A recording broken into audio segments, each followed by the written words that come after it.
Hello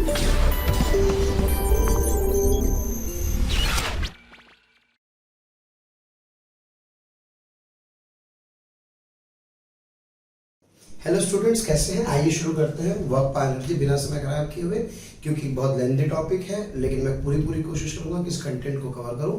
बस मेरा आपसे एक ही रिक्वेस्ट है क्या कि पूरा लेक्चर ध्यान से देखें। आइए शुरू करते हैं। तो प्यारे बच्चों, वर्क बाय एनर्जी चैप्टर शुरू कर रहे हैं। साफ शब्द में क्या कहते हैं? WPA, है ना। अब बात करते हैं कि इसको जब हम लोग वर्क बाय एनर्जी को पढ़ते हैं तो वर्क बाय एनर्जी, ठीक है यार, वर्क क्या होता है वो तो सब जानते ही हैं। अपन बेसिक से शुरू करते हैं कि मैं आपसे सवाल पूछ रहा हूँ कि अगर एक पार्टिकल को किसी सर्कुलर पाथ पर घुमाया जाए, एक पार्टिकल को किस पे घुमाया जाए? किसी सर्कुलर पाथ पर घुमाया जाए तो आप सभी जानते हैं टेंशन कहाँ लगती है? Towards the centre. Let's say particle का मास कितना है? m। आप कुछ ऐसे करके ऐसे करके उसको घुमा रहे हैं। तो मैं आपसे पूछ रहा हूँ work done in complete cycle, तो आपका क्या जवाब होगा? ऑब्वियसली आपका जवाब होगा sir work done in complete cycle is 0। लेकिन क्या मैं आपसे रीजन पूछ सकता हूँ? क्या आपका रीजन कहीं ये तो नहीं कि displacement in one cycle is 0?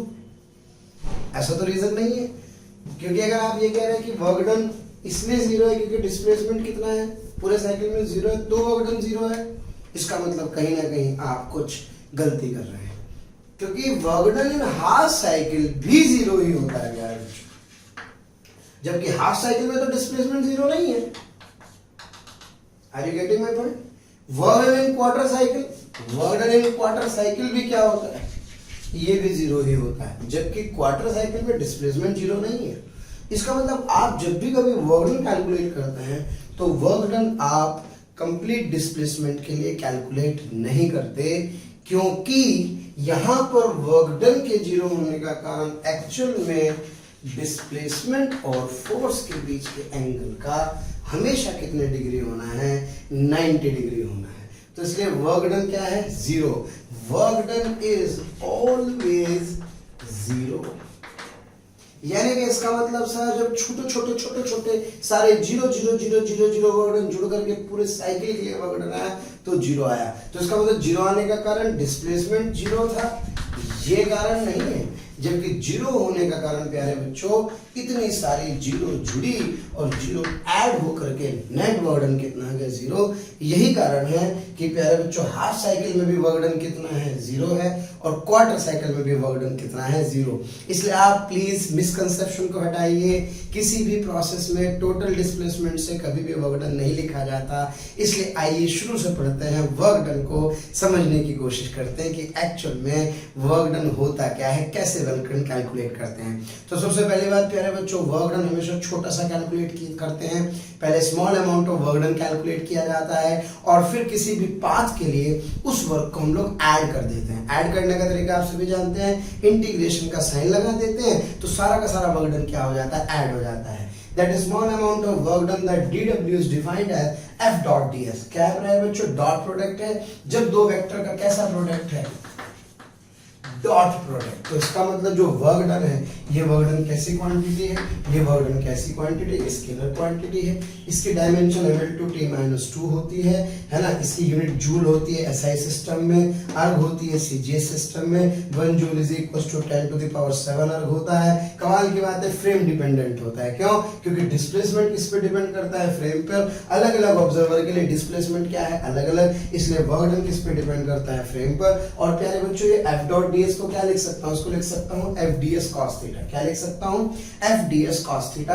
प्यारे बच्चों F क्या है? ये फोर्स, ds है बॉडी का डिस्प्लेसमेंट, और थीटा क्या है? एंगल। हालांकि आगे जाके पढ़ेंगे ds is actually the displacement of point of application of force, not always the displacement of the body. लेकिन अभी फिलहाल आप ध्यान रख करके चलें कि यहाँ पे डिस्प्लेसमेंट का मतलब एक्चुअल में डिस्प्लेसमेंट ऑफ द बॉडी ही है।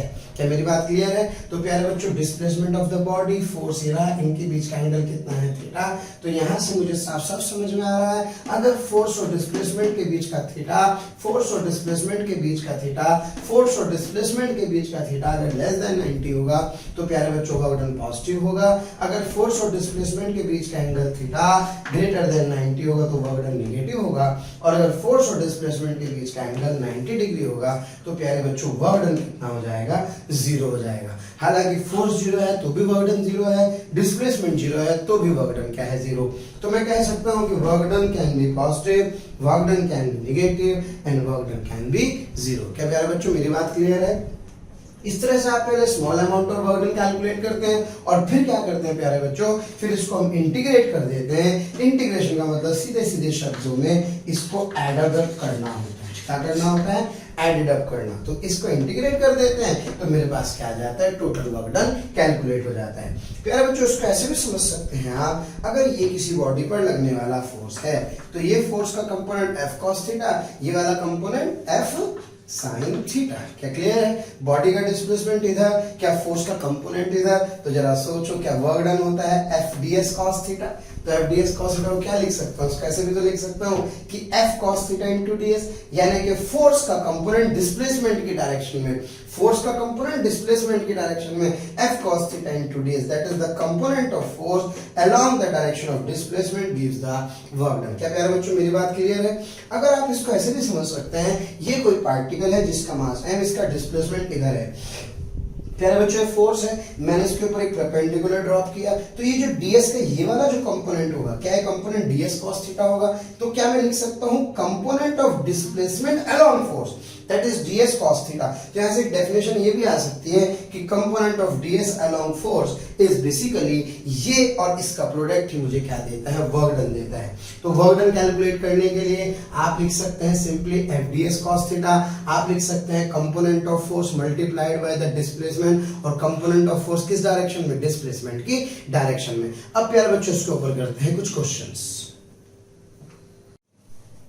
तो प्यारे बच्चों वर्क डन का फॉर्मूला अभी अपन ने पढ़ा कि यार integral F ds cos theta होता है। छोटे छोटे वर्क डन को समिंग अप करते हैं तो टोटल वर्क डन क्या आ जाता है? कैलकुलेट कर लेते हैं। प्यारे बच्चों बहुत इंपॉर्टेंट रिजल्ट, अगर फोर्स कांस्टेंट है, फोर्स क्या है? कांस्टेंट। ये आपको ध्यान होगा, अब तक आप एक्चुअली बचपन का मतलब जब आप कभी 10th में या कहीं पढ़ते थे तो आप क्या करते थे? फॉर्मूला यूज करते थे Fs cos थीटा। तो एक्चुअली जो Fs cos थीटा फॉर्मूला है ना यार, वो जो Fs cos थीटा वाला फॉर्मूला है वो एक स्पेशल केस होता है, हर जगह उससे वर्क डन कैलकुलेट नहीं होता है। तो Fs cos थीटा कैसे आता है मैं आपको बताना चाहता हूँ। अगर फोर्स वेक्टर कांस्टेंट है, यानी कि फोर्स का मैग्नीट्यूड भी कांस्टेंट है और फोर्स की डायरेक्शन भी कांस्टेंट है, जैसे यहाँ पर आप देख रहे हैं ये पार्टिकल अगर यहाँ से यहाँ डिस्प्लेस हो रहा है तो इस पार्टिकल के यहाँ से यहाँ तक डिस्प्लेस होने में जो फोर्स वेक्टर है इसकी डायरेक्शन हमेशा क्या है? सेम। तो क्या बेटा इसका मतलब फोर्स का मैग्नीट्यूड भी फिक्स है और डायरेक्शन भी फिक्स है। इसका मतलब थीटा भी कांस्टेंट है और फोर्स भी क्या है? कांस्टेंट। तो इसका मतलब इसमें से F cos थीटा को बाहर ले लिया, क्योंकि कांस्टेंट बाहर आ जाएगा तो क्या बचेगा? Integral ds। और इंटीग्रल ds सब बच्चे जानते हैं इसका सम क्या होता है? S होता है, यानी कि टोटल डिस्प्लेसमेंट आ जाएगा। तो जो Fs cos थीटा वाला फॉर्मूला है, ये Fs cos थीटा वाला फॉर्मूला केवल तब लगता है जबकि हमें वर्क डन कैलकुलेट करते समय ये पता हो कि फोर्स की वैल्यू क्या है? कांस्टेंट है। क्या मेरी बात क्लियर है? That's it. अब प्यारे बच्चों मुझे क्या ध्यान रखना है, जब मैं इस फॉर्मूले को अप्लाई करूं तो पहली कंडीशन क्या है? पहली कंडीशन ये है कि force must be constant, force vector must be constant. आखिरी बार बोल रहा हूं, force vector must be constant. और प्यारे बच्चों ये एप्लीकेबल तभी है जबकि फोर्स वेक्टर इज कांस्टेंट। दूसरा, जब आप वर्क डन कैलकुलेट करें, while calculating the work done, it is very much important, ये जब आप वर्क डन कैलकुलेट करते हैं तो it is very much important that which force is doing work, यानी कि जब आप वर्क डन कैलकुलेट करें तो ये बहुत इंपॉर्टेंट है कि एक्चुअल में कौन सा फोर्स वर्क कर रहा है, क्योंकि एक बॉडी पर प्यारे बच्चों बहुत सारे फोर्सेस लग सकते हैं, तो कौन सा फोर्स वर्क डन कर रहा है उस वाले, यानी कि किस फोर्स का वर्क डन आपसे पूछा गया है। ये मेरी बकवास आपको भी समझ में आएगी इस एग्जांपल से प्यारे बच्चों।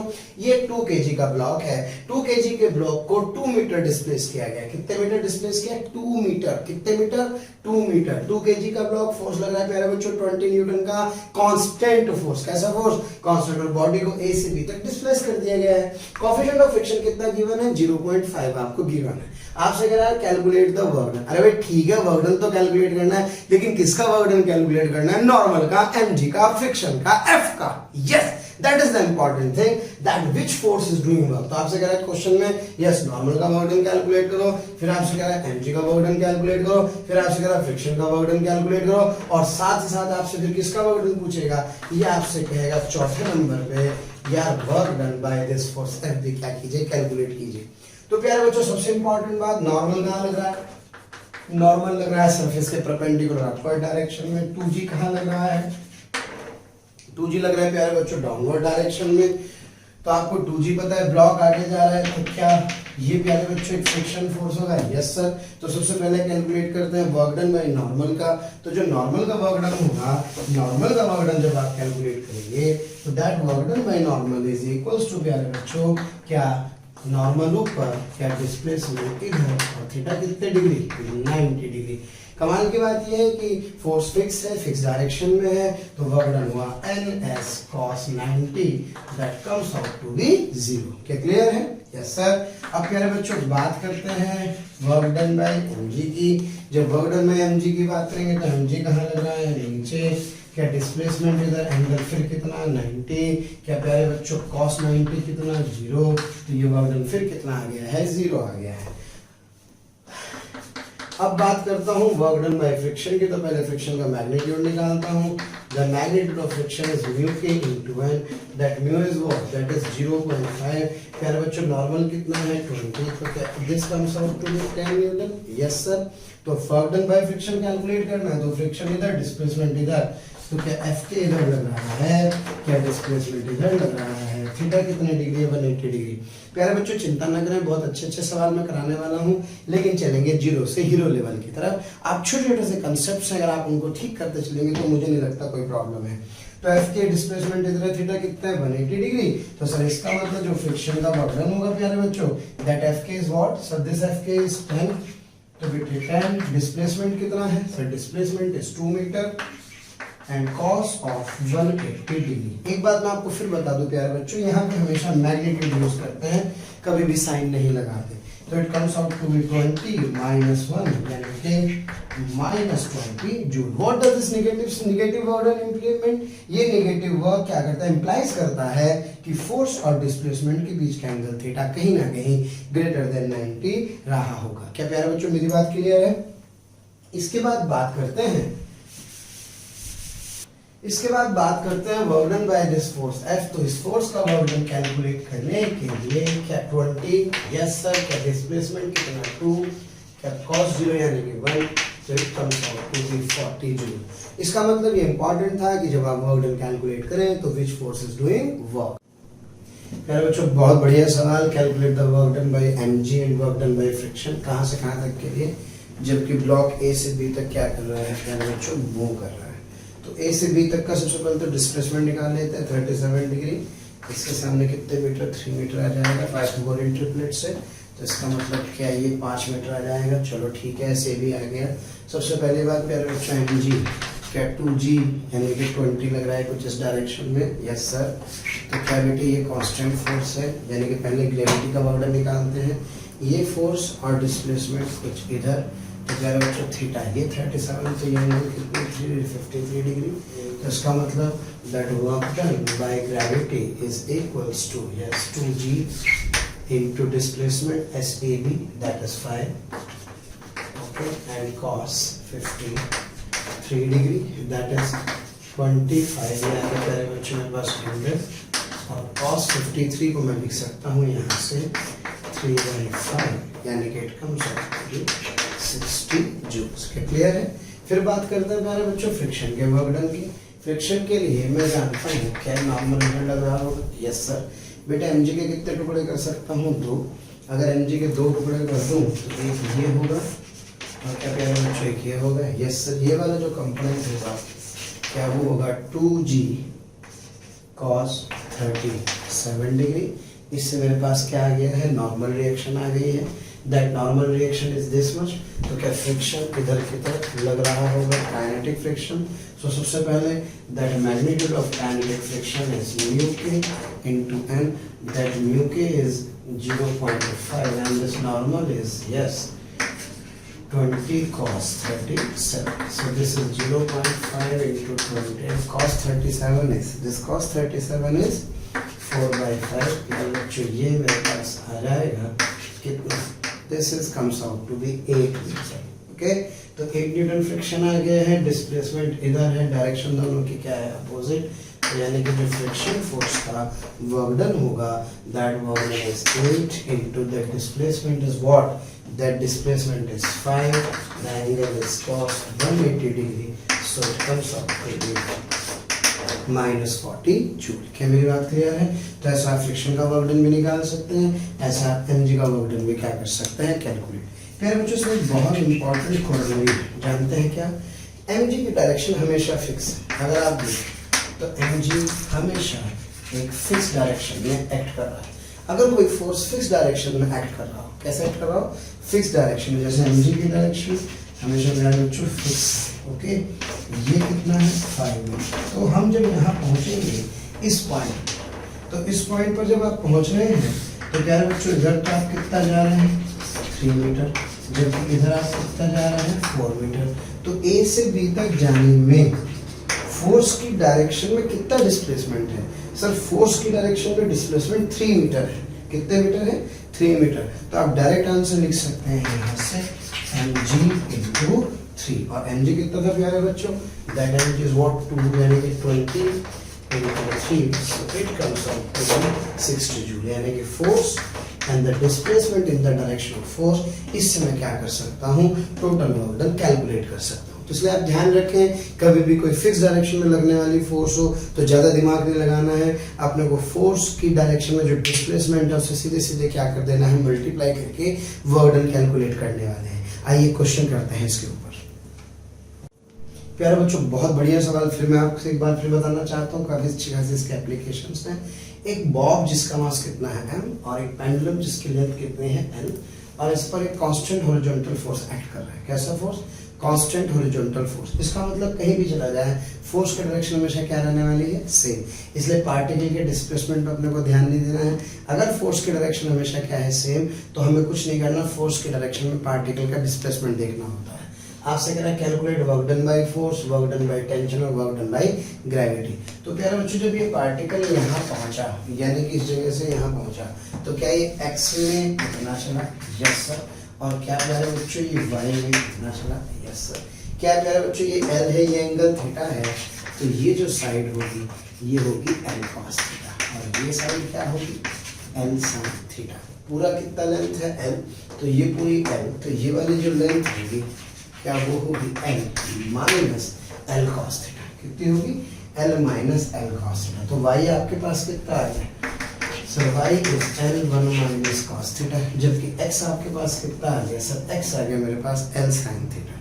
अब मुझसे कह रहा है work done by force calculate कीजिए। तो work done by force F, that F is equals to, प्यारे बच्चों फोर्स फिक्स है, डायरेक्शन फिक्स है, मैग्नीट्यूड फिक्स है, तो फोर्स और फोर्स के डायरेक्शन में डिस्प्लेसमेंट L साइन थीटा, तो डायरेक्ट वर्क डन रहेगा F L साइन थीटा। प्यारे बच्चों बहुत इंपॉर्टेंट रिजल्ट है, मैं आपको बता दूं, जब भी कभी किसी यूनिफॉर्म इलेक्ट्रिक फील्ड में किसी क्यू चार्ज वाले पेंडुलम को रखा जाता है तो इस पर हमेशा एक कांस्टेंट फोर्स का लगता है क्यूई। तो जब ये कितना एंगल घूमता है? थीटा एंगल घूमता है, तो जो क्यूई फोर्स होता है, इस क्यूई फोर्स का जो वर्क डन होता है वो होता है Q into L sine theta. क्या मेरी बात क्लियर है? ओके चलो प्यारे बच्चों ये तो हो गया। अब इसके बाद mg का टेंशन का वर्क डन निकालना है। भाई एक बात बताइए, क्या टेंशन की डायरेक्शन कंटिन्यूअसली चेंज हो रही है? Yes sir. लेकिन क्या हमेशा डिस्प्लेसमेंट और टेंशन एक दूसरे के परपेंडिकुलर है? Yes sir. तो इसका मतलब सर जो वर्क डन बाय टेंशन होगा, this work done by tension is 0। क्या मेरी बात क्लियर है? ओके और प्यारे बच्चों बात करते हैं mg के वर्क डन की। तो जो mg है वो कहाँ एक्ट कर रहा है? mg is acting in downward direction, जो कि हमेशा एक फिक्स डायरेक्शन में एक्ट कर रहा है। तो mg इधर, और क्या डिस्प्लेसमेंट प्यारे बच्चों ऊपर, तो work done by gravity is equals to mg L1 minus cos theta into cos 180 degree.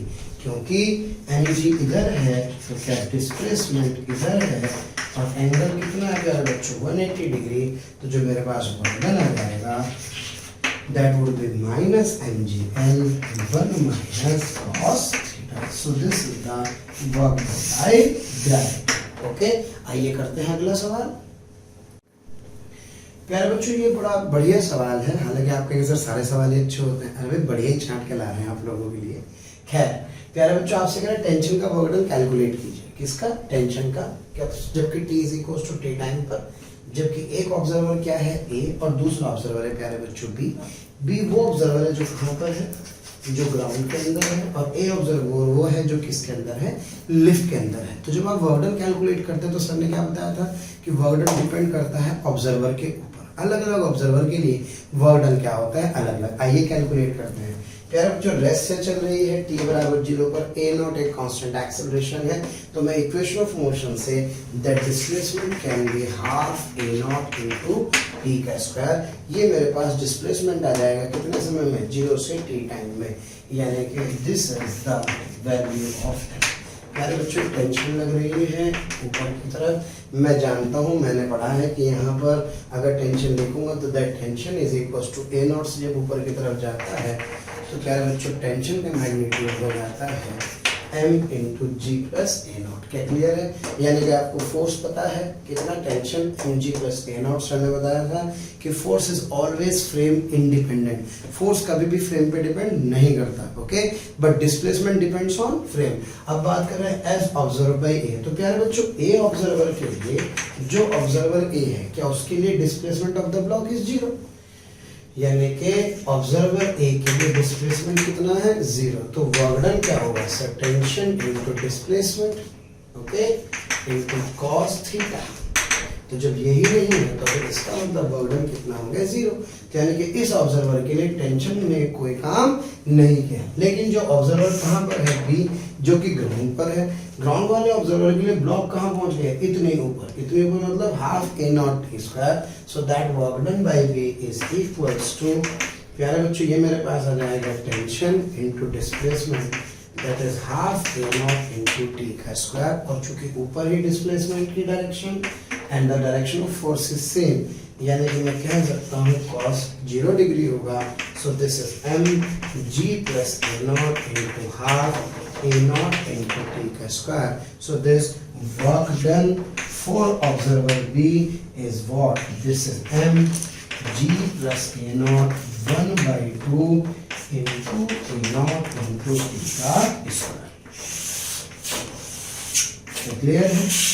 इसका मतलब वर्क डन, सोचिए फोर्स क्या है, सेम, लेकिन क्या अलग अलग ऑब्जर्वर है, तो इसलिए अलग अलग ऑब्जर्वर के लिए वर्क डन क्या होता है, अलग अलग। इसलिए ध्यान रहे कि जब आप वर्क डन कैलकुलेट करते हैं तो it is important that which observer is observing the work done, the displacement, okay.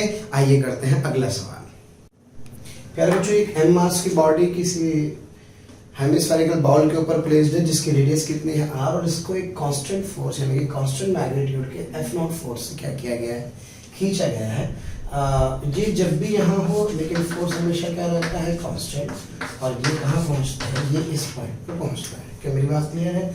तो आपसे कह रहा है f0 का वर्क डन निकालो, नॉर्मल का वर्क डन निकालो और mg का वर्क डन कैलकुलेट करो। प्यारे बच्चों फिर वही सवाल, f0 एक कांस्टेंट फोर्स है जिसकी डायरेक्शन और मैग्नीट्यूड हमेशा फिक्स है, तो क्या फोर्स और फोर्स के डायरेक्शन में डिस्प्लेसमेंट r से, तो क्या work done by f0 is equals to simply f0 into r। अब प्यारे बच्चों बात करते हैं वर्क डन बाय ग्रेविटी की, तो क्या mg कहाँ लग रहा है, नीचे। क्या mg हमेशा फिक्स डायरेक्शन में एक्ट कर रहा है, यस सर। तो क्या mg जब यहाँ तक पहुंचेगा तो इसका डिस्प्लेसमेंट कितना होगा, r हो जाएगा, यानी कि दिस mgr। और चूंकि mg और डिस्प्लेसमेंट फोर्स की डायरेक्शन में एक ही डायरेक्शन में है, तो यहाँ से cos थीटा कितना होगा, cos 0 डिग्री होगा। So it is what, it is mgr। क्या क्लियर है? और बात करते हैं प्यारे बच्चों नॉर्मल रिएक्शन की, तो that normal reaction is always perpendicular to the displacement. तो इस सिचुएशन में that work done by normal reaction is equals to 0। क्या मेरी बात क्लियर है? और प्यारे बच्चों इसके बाद आगे बढ़ते हैं, अगला सवाल करते हैं। प्यारे बच्चों इंपॉर्टेंट सेक्शन की तरफ चल रहे हैं, that is work done by variable force. यहाँ सबसे ज्यादा दिक्कत आती है, आइए जरा समझते हैं। प्यारे बच्चों जब वेरिएबल फोर्स की बात करता है, वेरिएबल फोर्स कौन से फोर्स होते हैं, वो वाले फोर्स जिनका डायरेक्शन बदल रही हो, जिनका मैग्नीट्यूड चेंज हो रहा हो। यानी कि से फॉर एग्जांपल मैं आपसे कहूँ यार force is equals to x square plus 1, इसका मतलब क्या है, ये फोर्स यस सर x के बढ़ने पर क्या फोर्स की वैल्यू बढ़ रही है। और for example f is equals to minus x, yes जो सेकंड फोर्स होता है वो भी कैसा फोर्स होता है, वेरिएबल फोर्स होता है। या सपोज कोई t स्क्वायर, यानी कि ये किसके ऊपर डिपेंड कर रहा है, टाइम के ऊपर डिपेंड कर रहा है। तो ऐसे फोर्सेस क्या कहलाते हैं? अमूमन वेरिएबल फोर्स कहलाते हैं। इसके अलावा डायरेक्शन का चेंज होना भी एक तरह से वेरिएबल फोर्स ही कहलाता है, लेकिन अभी अपन थोड़ा सा उस पर रुक के चर्चा करेंगे। अभी केवल फोर्स की मैग्नीट्यूड की बात कर रहे हैं। तो अगर प्यारे बच्चों कभी भी फोर्स क्या होता है? वेरिएबल, तो इसकी प्रोसेस है। सबसे पहला प्रोसेस, सबसे पहला काम क्या कैलकुलेट कीजिए? dw। क्या कैलकुलेट कीजिए? dw। और dw के बाद w कैलकुलेट करने के लिए क्या कर लीजिए? इंटीग्रेशन ऑफ dw कैलकुलेट कर लीजिए। मान लीजिए क्वेश्चन करते हैं, मैंने कहा कि प्यारे बच्चों एक m मास का ब्लॉक है, okay, the mass of the block is से 2 kg, the force acting on the block is से x square. Is that clear? अब ये है x is equals to 0, ये कोई पोजीशन है, x is equals to 2। अब मुझसे कह रहा है यार a से लेकर के b तक का वर्क कैलकुलेट कीजिए। तो कैलकुलेट a to b का वर्क। तो भावुक ना हो, कुछ लोग तो क्या करेंगे, सीधे सीधे f लिखेंगे, फिर क्या कर देंगे, डिस्प्लेसमेंट लिख देंगे 2, और फोर्स इसकी डायरेक्शन से है cos 0 डिग्री, f की वैल्यू पुट कर दी x स्क्वायर इंटू 2, ये कितना हो गया 1, x को फिर 2 रख दिया, 2 square into 2 is equals to 8। कृपया करके भावुक ना हो, fs cos थीटा यहाँ पे लगने वाला नहीं है। क्यों? क्योंकि ये फोर्स कैसा फोर्स है? एक वेरिएबल फोर्स है। तो कैसे करते हैं इन सवालों को सॉल्व? सबसे पहले क्या है बच्चों, dw is equals to f dx लिखते हैं। क्या लिखते हैं? f dx। so this f dx is what? so this is simply x square dx। okay, now I want to calculate the work done, so मैं इसको integrate करूंगा। Wow, x square dx कहाँ से कहाँ तक मेरे बच्चों? 0 से लेकर के 2 तक। ओके, x स्क्वायर का इंटीग्रेशन क्या होता है? सर x³ / 3, कहाँ से कहाँ तक? 0 से लेके 2 तक। तो प्यारे बच्चों जब आप इसको सिंप्लीफाई करते हैं तो सिंप्लीफाई करके ये आ जाता है 1/3, और 2 की पावर 3 आ जाएगा 8। सो that work done is actually 8/3 joule. क्या मेरी बात क्लियर है? तो जब भी कभी फोर्स वेरिएबल हो तो प्लीज ध्यान रहे, fs cos थीटा नहीं लगाना है। सबसे पहले क्या निकालना है? w या dw? Sir dw। फिर क्या करना है? उसका क्या कर देना है प्यारे बच्चों? इंटीग्रेशन कर देना है। क्या मेरी बात क्लियर है? So the answer is what? 8/3 joule. आइए करते हैं अगला सवाल। प्यारे बच्चों फिर एक वेरिएबल फोर्स के वर्क डन का क्वेश्चन, 2x + 1 एक वेरिएबल फोर्स है, वर्क डन कैलकुलेट करना है। तो वर्क डन है w dw। नो, पहले क्या करेंगे? dw। Okay, the displacement is along this direction, so this is simply f dx cos 0। f कितना आ गया? This is simply 2x + 1 into dx। So the total amount of work done is what? This is integral of this, यानी कि 2x + 1 into dx। प्यारे बच्चों उसको दो भागों में ब्रेक कर सकते हैं आप। कैसे? बाय इंटीग्रेशन को सॉल्व करना है। तो that work done is equals to yes integral 2x क्या आ गया? dx और प्लस इंटीग्रल dx। क्लियर है भाई? और x की लिमिट कहाँ से कहाँ तक? 0 से 2 तक और 0 से 2 तक। प्यारे बच्चों 2x dx का होगा x² / 2, और यहाँ से dx जिसका कोई नहीं होता उसका कौन होता है? 1 का मतलब x की पावर 0 dx। कहाँ से कहाँ तक? 0 से 2 तक, और यह आ जाएगा x, तो इसका मतलब 2x² / 2, 0 से लेके कहाँ तक? 2 तक, और यह आ जाएगा प्यारे बच्चों x, 0 से लेके कहाँ तक? 2 तक। तुमसे कुछ छुड़ना, यह आ जाएगा 4 और यह आ जाएगा 2। So this answer comes out to be 6 joule. Clear है? आगे बढ़ते हैं। प्यारे बच्चों ये क्वेश्चन कंपटीशन में सबसे ज्यादा पूछा गया, मैं आपको बता दूं, चाहे नीट हो चाहे जेईई मेंस हो, इसलिए प्लीज इस क्वेश्चन को ध्यान से समझें। प्यारे बच्चों फोर्स इस बार किसका फंक्शन है? टाइम का। टाइम का फंक्शन मतलब किस पे डिपेंड करता है? टाइम के ऊपर। यानी कि जैसे जैसे टाइम बढ़ रहा है वैसे वैसे फोर्स क्या कर रही है? बढ़ रही है। तो अगर ऐसी कोई चीज होती है तो उसका मतलब कांस्टेंट है वेरिएबल, सर इसका मतलब वेरिएबल। क्या मेरी बात क्लियर है? तो आइए वर्क डन कैलकुलेट करता है कब? जबकि 0 से लेकर के 2 सेकंड तक, और क्वेश्चन में दिया गया कि इनिशियली बॉडी क्या थी? रेस्ट पर थी। तो प्यारे बच्चों उसको सॉल्व करने के दो मेथड हैं। आइए सबसे पहले मेथड 1 पे चर्चा करते हैं। मैं जानता हूँ सबसे पहले w dw से dw, तो dw क्या होगा? सर ये f dx होगा। क्या होगा बेटे? f dx cos 0। तो मैं जानता हूँ एक ही डायरेक्शन में है, f की वैल्यू कितनी रख दी गई है बेटे? t², और t² के साथ आ गया dx। तो क्या वर्क डन के लिए इंटीग्रेट कर सकता हूँ जिससे, तो it would be t² dx। रुके, भावुक ना हो, कुछ बच्चों को खटाक से t³/3 कर देंगे। प्लीज ध्यान दीजिए, ऐसे इंटीग्रेशन पॉसिबल नहीं होता। क्यों? क्योंकि यहाँ पे क्या है प्यारे बच्चों, dx। तो या तो x को t में कन्वर्ट करो या t को किस में कन्वर्ट कीजिए, x में कन्वर्ट आपको करना होगा। जब तक आप ये नहीं करेंगे तब तक ये इंटीग्रेशन सॉल्व नहीं होगा। तो इसलिए प्लीज ध्यान दें बेटे, dt से मल्टीप्लाई करता हूँ और dt से डिवाइड कर देता हूँ। dx/dt को सब बच्चे जानते हैं, वेलोसिटी लिख सकता हूँ।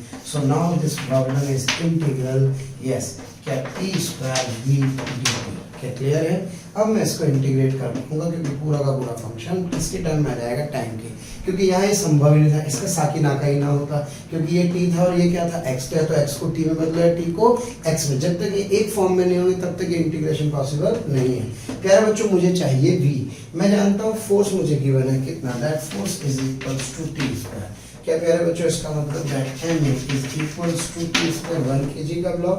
सो क्या a is equals to t², a से भी इंटीग्रेट कर सकता हूँ, यस सर। क्या dv/dt is equals to t²। तो प्यारे बच्चों v comes out to be t²/3 जब इसको इंटीग्रेट कर देंगे। और चूंकि रेस्ट पर था इनिशियली तो इसलिए जो कांस्टेंट है उसकी वैल्यू कितनी आ जाएगी, 0।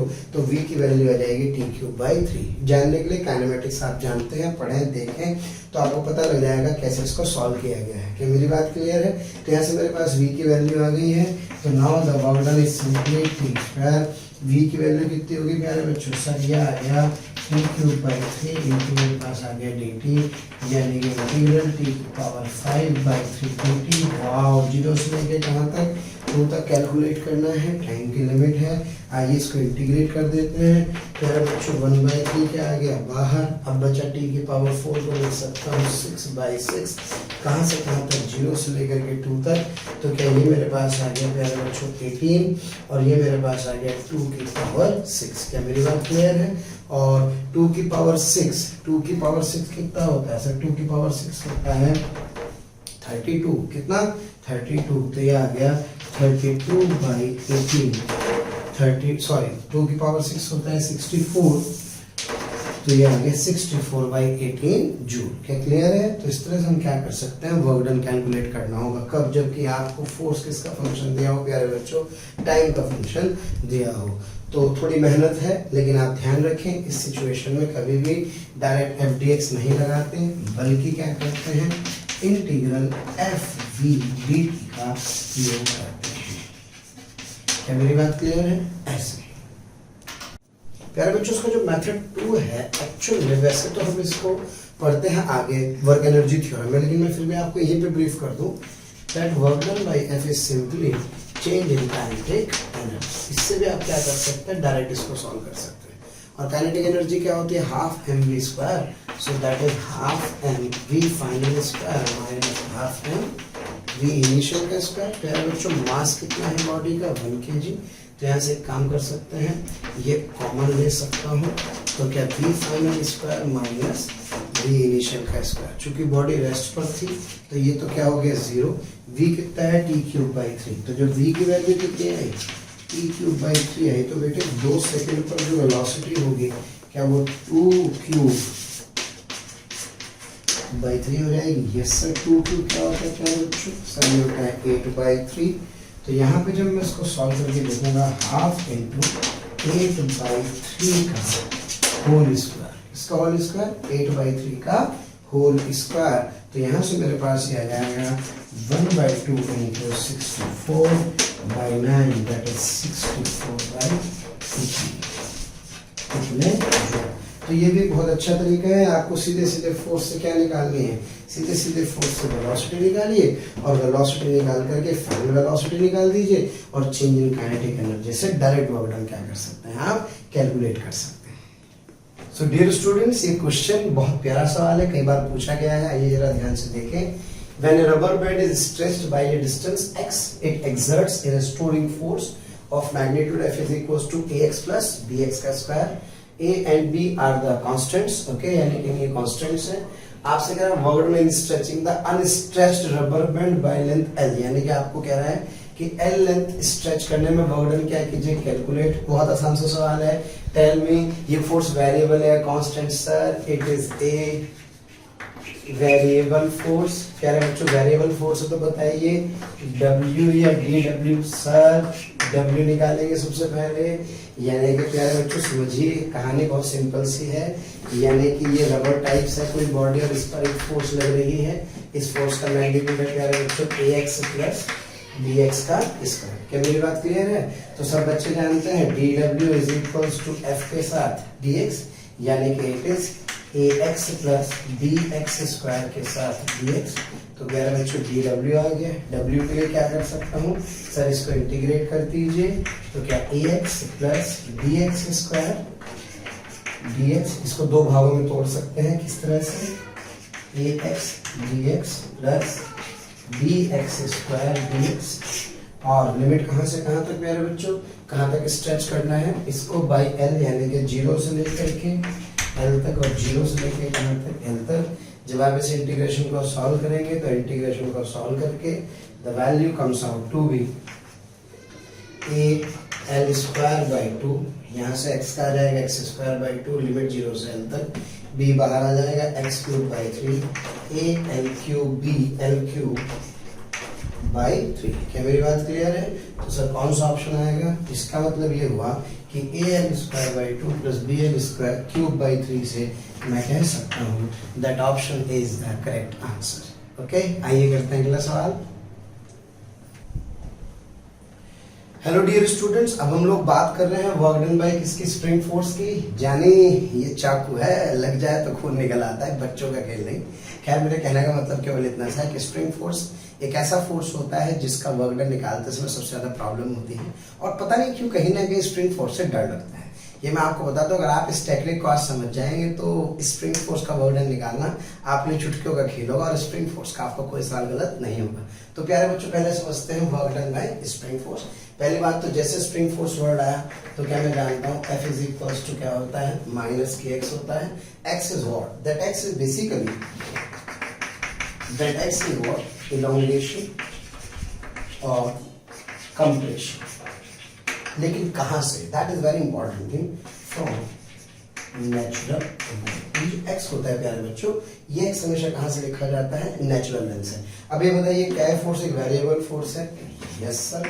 तो क्या W DW, सर पहले DW, और क्या DW के बाद इसका क्या करेंगे इंटीग्रेशन, तो इंटीग्रेशन से सॉल्व करके क्या आ जाएगा, वर्क डन आ जाएगा। क्या मेरी बात क्लियर है? लेकिन अपने को इन सब चीजों की आवश्यकता नहीं है, क्योंकि क्रैश कोर्स है प्यारे बच्चों, समय हमारे पास कम है। मैं आपको बहुत बढ़िया टेक्निक बताता हूँ कि कैसे आप स्प्रिंग फोर्स का वर्क डन डायरेक्ट क्या कर सकते हैं, कैलकुलेट कर सकते हैं। ना कभी साइन की प्रॉब्लम होगी, ना कभी मैग्नीट्यूड में दिक्कत होगी, आपका सीधे सीधे आंसर आएगा। आइए उसको फटाफट से समझने की कोशिश करें। तो प्यारे बच्चों मैंने सबसे पहले कहा कि ये एक स्प्रिंग आपको दिखाई दे रहा है, ये स्प्रिंग की नेचुरल लेंथ है, माना स्प्रिंग का स्प्रिंग कांस्टेंट कितना है कि ये इसकी पोजीशन है जो कि नेचुरल लेंथ पर है। ये कोई बी पोजीशन जिसमें इसमें इलोंगेशन x1 है, कितना इलोंगेशन है, x1। यहाँ पे इलोंगेशन कितना है, x2, नहीं sir x1 plus x2, that always considered from the natural length। यानी कि जब आपसे इलोंगेशन पूछा जाएगा तो इलोंगेशन x2 नहीं बल्कि x1 से x1 plus x2। तो प्यारे बच्चों सबसे अच्छा तरीका होता है यहाँ पर यूए पर जो भी हम क्या करेंगे, एक्चुअली इसको लिखने का तरीका समझते हैं। यूए पे क्या लिखो, नेचुरल लेंथ पे 0 लिखो, बी पर लिखो हाफ के x1 का स्क्वायर, सी पर लिखो हाफ के x1 प्लस x2 का whole square. Always remember x2 नहीं लिखना है, टोटल कहां से लिखना है, नेचुरल लेंथ से। तो हाफ के x1 प्लस x2 का स्क्वायर, और हमेशा कमाल की बात है पॉजिटिव। सर अगर यहाँ पे कोई पोजीशन हुई, मान लीजिए कोई पोजीशन दी, और प्यारे बच्चों ये कितना हुआ x3, तो भैया यहाँ पे लिखिए हाफ के x3 का स्क्वायर। क्लियर हो गया? और हमेशा कैसा साइन लगाना है, हमेशा पॉजिटिव लिखना है। ये लिखने की टेक्निक है कि ये तो आपको लिखना ही लिखना होगा। अब मुझसे कह रहा है यार A से B तक का वर्क डन निकालो, कहां से कहां तक का, A से B तक का। तो जब आप A से B तक का वर्क डन लिखेंगे, किसका, A से B तक का वर्क डन लिखेंगे, तो पहली बात तो ये समझिए जब आप A से B ले जा रहे हैं तो क्या ये प्यारे बच्चों एक्सटर्नल फोर्स है, तो क्या ये प्यारे बच्चों FSP लगेगा, क्या FSP इधर है, डिस्प्लेसमेंट इधर है। अगर फोर्स और डिस्प्लेसमेंट क्या होते हैं, अपोजिट होते हैं, तो आप ध्यान रखें कि फोर्स और डिस्प्लेसमेंट अगर अपोजिट है तो वर्क डन क्या होता है, नेगेटिव। फोर्स और डिस्प्लेसमेंट अपोजिट होते हैं तो वर्क डन क्या होता है, नेगेटिव। फोर्स और डिस्प्लेसमेंट सेम डायरेक्शन में होते हैं तो वर्क डन क्या होता है, पॉजिटिव। इसलिए स्प्रिंग का जो वर्क डन होता है ये पॉजिटिव भी हो सकता है और ये नेगेटिव भी हो सकता है। क्या मेरी बात क्लियर है? ओके तो प्यारे बच्चों, मैं इसको कहां से कहां लाया, ए से बी तक लाया, तो एक्सटर्नल फोर्स लगाना होगा जिसके एवज में एक एफएसपी इधर की तरफ लग रहा होगा, तो डिस्प्लेसमेंट इधर और फोर्स इधर। तो ए से बी तक का वर्डन लिखना। अब ए से बी तक का वर्डन लिखना है। ए पे आपने क्या लिखा था, ए पे लिखा है सर 0। ये जो ए टू बी है इसको माइनस साइन मान लेते हैं, दिस इज माइनस, और फिर लिख देते हैं हाफ के x1 स्क्वायर। तो प्यारे बच्चों, ए से बी तक का वर्डन कितना आ गया, ये आ गया माइनस हाफ के x1 का स्क्वायर। है ना कमाल की टेक्निक। सबसे पहला काम, नेचुरल लेंथ पर क्या लिखिए 0, बी पर लिखिए हाफ के x1 स्क्वायर पॉजिटिव, सी पर लिखिए हाफ के x1 प्लस x2 का होल स्क्वायर, किसी पोजीशन डी पर लिखिए हाफ के x3 का स्क्वायर, और सारे के सारे क्या लिखिए पॉजिटिव, अपने को नेगेटिव नहीं लिखना है। अब इसके बाद मुझे लिखना है बच्चों वर्क डन। कहां से कहां तक का, सर मैं लिखना चाहता हूं बी से सी तक का वर्क डन। कहां से कहां तक का, बी से सी तक का। अब बी पर बताओ सर, बी पर है हाफ के x1 का स्क्वायर। यहाँ पे कैसा दिख रहा है, 2 का मतलब माइनस साइन लगा सकता हूँ, यहाँ माइनस लगा दो। सी पे कितना आ रहा है सर, ये आ रहा है हाफ के x1 प्लस x2 का होल स्क्वायर। विश्वास कीजिए जिंदगी जो है ना गुलजार होने वाली है। अगर ये स्प्रिंग फोर्स का डर खत्म हो गया ना, तो आप भी कहना सर वर्क एनर्जी थ्योरम लगाते हुए मजा आ गया। आओ प्यारे बच्चों बात करते हैं, ये कहां से कहां तक का वर्क डन था, ये वर्क डन था बी से सी तक का। अब आपका जहां से जहां का मन करे वहां से वहां तक का वर्क डन आप क्या कर सकते हैं, कैलकुलेट कर सकते हैं। मुझसे कह रहा है calculate the work done from C to D.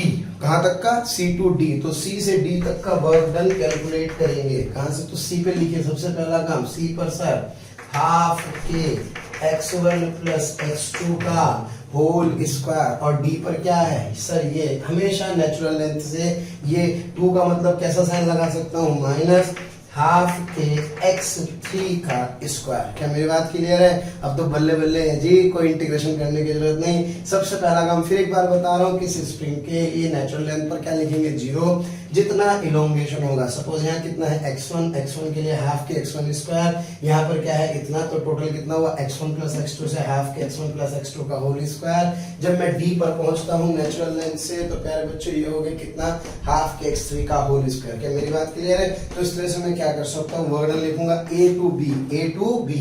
इसका फायदा उठाइए, इसको क्या मान के चलिए माइनस साइन। तो ये मेरे पास हुआ WA कितना है 0, बी पे कितना आ रहा है इतना, तो ये मेरे पास वर्क डन आ जाएगा। प्यारे बच्चों ध्यान दीजिए, work done bye spring force में भी negative, work done bye spring force में भी पॉजिटिव। मान लीजिए पॉजिटिव केस का एग्जांपल लेते हैं, नेगेटिव तो सबको समझ में आता ही है। दोनों एग्जांपल समझते हैं। जब आप किसी स्प्रिंग को इसकी नेचुरल लेंथ से आगे की तरफ खींचते हैं, यानी कि आप स्प्रिंग को खींच करके इधर ले गए, तो क्या प्यारे बच्चों ये कौन सा फोर्स था, एक्सटर्नल। तो क्या एफएसपी इधर लगा है, यस सर। तो क्या it is the example of which kind of work done, it is the example of negative work done. लेकिन अगर कोई स्प्रिंग, प्यारे बच्चों ये नेचुरल लेंथ है, यानी कि स्प्रिंग इलोंगेटेड है, अगर आपने इलोंगेटेड स्टेट से स्प्रिंग को रिलीज किया, तो बताइए क्या स्प्रिंग इधर आ रहा है, यस सर। तो क्या इसका डिस्प्लेसमेंट इधर होगा, क्या बेटे फोर्स भी अब एफएसपी इधर ही लग रहा होगा, तो इस केस में इसका वर्क डन क्या आ जाएगा, पॉजिटिव आ जाएगा। तो मैं कह सकता हूं कि स्प्रिंग फोर्स का वर्क डन केवल नेगेटिव नहीं होता, ये नेगेटिव भी हो सकता है और ये क्या हो सकता है, पॉजिटिव भी हो सकता है। आइए कम से कम इस पे 2 से 3 सवाल करते हैं। तो डियर स्टूडेंट्स, एक क्वेश्चन आपके सामने हम लोग देख रहे हैं, ये स्प्रिंग है जो कि अपनी नेचुरल लेंथ पर है, mass of the block is 2 kg और स्प्रिंग कांस्टेंट कितना है 100 न्यूटन पर मीटर। आपसे कह रहा है work done to stretch the spring from x is equals to 0 to x is equals to 2 centimetre. Okay, यानी कि x is equals to 0 से, यानी कि यहाँ लिखा है साफ साफ कि x is from natural length, तो x is equals to 0 से x is equals to 2 centimetre stretch करने में वर्क डन कैलकुलेट कर रहे हैं। दूसरा पार्ट कह रहे हैं कि spring is further stretched by 1 centimetre, यानी कि 2 सेंटीमीटर तो खींच चुके, उसके बाद 1 सेंटीमीटर और खींचे, तो आपसे कह रहे हैं calculate the work done from x is equals to 2 centimetre to 3 centimetre, यानी कि 2 सेंटीमीटर से 3 सेंटीमीटर तक ले जाने में वर्क डन क्या कीजिए, कैलकुलेट। तो प्यारे बच्चों डायग्राम आपको दिखाई दे ही रहा है, तो एक काम करते हैं, सबसे पहला काम, यस इस क्वेश्चन को प्यारे बच्चों इस तरह से कुछ ब्रेक कर लेते हैं। ये x is equals to 0 है, प्यारे बच्चों ये x is equals to से 2 सेंटीमीटर है, से ये x is equals to 3 centimetre है। प्यारे बच्चों x कहाँ से लिखा गया है, x हमेशा लिखा गया है नेचुरल लेंथ से। ये आपकी सिचुएशन ए, सर ये बी और ये क्या हो गई सी। स्प्रिंग कांस्टेंट कितना हुआ के। तो सबसे पहले आपसे कह रहा है कैलकुलेट द वर्क डन, कहाँ से कहाँ तक सर, 0 से x इज इक्वल्स टू, यानी कि a से लेके कहाँ तक b तक। सर ने क्या तरीका बताया था, सर ने सबसे पहला तरीका बताया था, यहाँ पर क्या लिख सकता हूँ सर, यहाँ पे मैं लिख सकता हूँ, सर ने क्या तरीका बताया था, सर ने तरीका बताया था कि यहाँ पे मैं लिख सकता हूँ सबसे पहले प्यारे बच्चों हाफ के इंटू 0 का स्क्वायर, यहाँ लिख सकता हूँ हाफ के इंटू 2 सेंटीमीटर यानी कि 2 इंटू 10 टू द पावर -2 का स्क्वायर, और यहाँ पे लिख सकता हूँ प्यारे बच्चों half into K into 3 into 10 to the power -2 का स्क्वायर। ओके, ये तो अपने को लिखना ही लिखना है और हमेशा पॉजिटिव लिखना है। अब बहुत आसान है, जैसे ए से बी तक का वर्क डन पूछा है, तो यहाँ बीच में क्या लगाना है, ये 2 के लिए माइनस साइन का यूज करेंगे। तो सर ये मेरे पास कितना आएगा 0 माइनस क्या प्यारे बच्चों हाफ इंटू क्या 2 इंटू 10 टू द पावर -2 का स्क्वायर, और यहाँ से मैं जानता हूँ माइनस हाफ। प्यारे बच्चों के की वैल्यू है 100, यानी कि this is 100, this is 4 into 10 to the power -4 से ये मेरे पास आ गया है ये 2, ये छम्मा यानी कि -2 आ जाएगा। तो this is -2 into 10 to the power -2 joule का वर्क। क्या मेरी बात क्लियर है? अब मुझसे कह रहा है calculate the work done to further elongate, यहाँ से यहाँ तक यानी कि इस 1 सेंटीमीटर तक खींचने में वर्क डन कैलकुलेट करो, यानी कि 1 सेंटीमीटर और खींचा है तो 2 से 3 सेंटीमीटर का वर्क डन क्या करना है कैलकुलेट। तो जब वर्क डन कहाँ से कहाँ तक निकालेंगे, बी से सी तक का, तो पहले बी पर क्या लिख सकता हूँ half into 2 into 10 to the power -2 का स्क्वायर, ये कैसा साइन लगा दूंगा minus.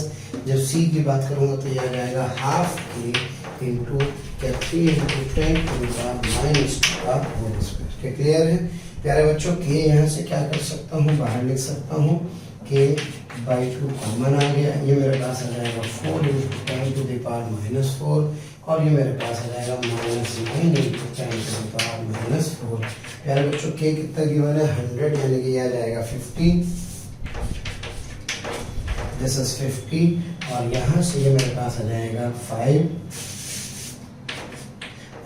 50 into 10 to the power -4 into 5, और कैसा साइन माइनस का साइन, तो ये मेरे पास यहाँ से आ जाएगा माइनस का 3, तो it comes out to be 5 जब 25 -25 into 10 to the power -3 joule answer आ जाएगा।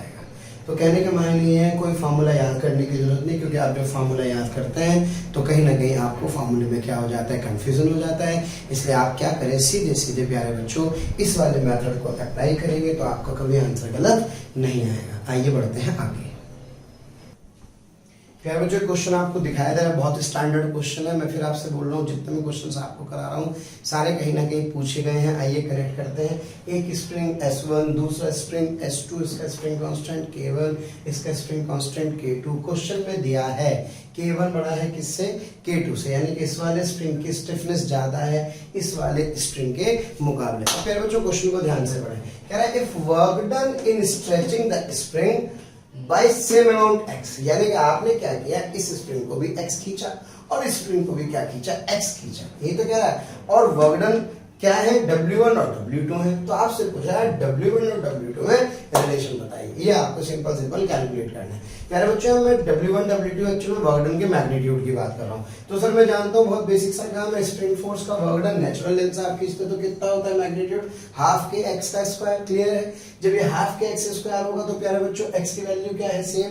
इसका मतलब जब x सेम है तो ये कांस्टेंट हुआ, ये कांस्टेंट हुआ तो क्या W प्रोपोर्शनल टू k हुआ, यानी कि जिसका k ज्यादा उसका वर्क ज्यादा, जिसका k कम उसका वर्क कम। तो जरा बताओ k किसका ज्यादा, सर k तो 1 का ज्यादा, तो इसका मतलब वर्क डन भी किसका ज्यादा, क्या वर्क डन भी 1 का ज्यादा, यस सर। तो W1 ग्रेटर देन क्या हुआ, W2। क्लियर है?